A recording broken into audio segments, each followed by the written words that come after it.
Presque simultanément, un assaut était également donné à Dammartin en Seine-et-Marne.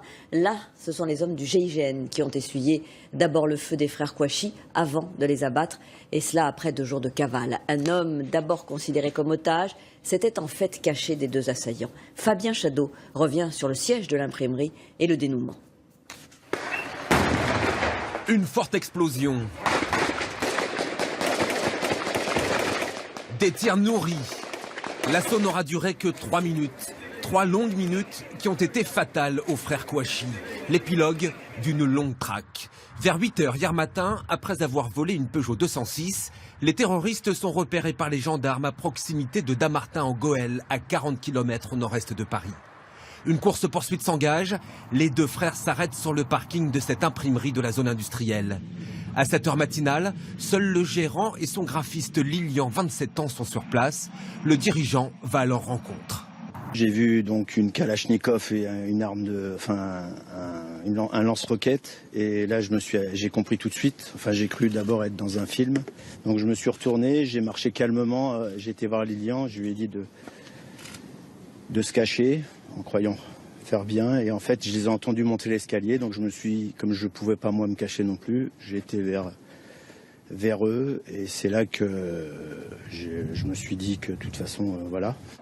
Entre le gérant et les 2 terroristes, une discussion surréaliste s'engage. J'ai vécu une scène assez incroyable puisque je leur ai offert le café, puisqu'ils m'ont dit vous inquiétez pas, appelez la gendarmerie, ça va se terminer maintenant.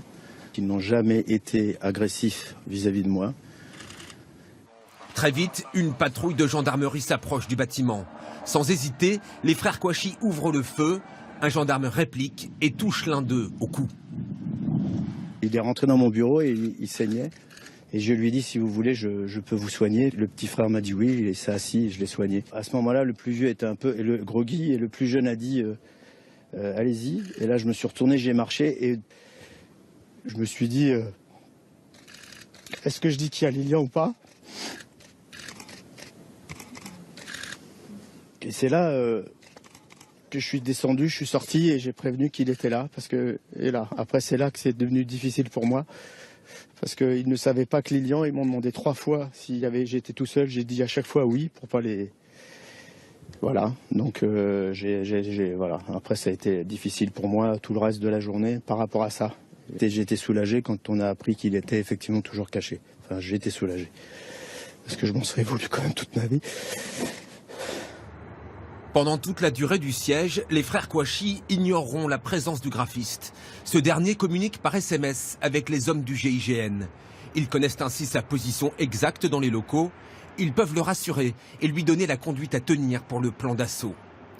Peu avant 17 h, les malfaiteurs ouvrent le feu.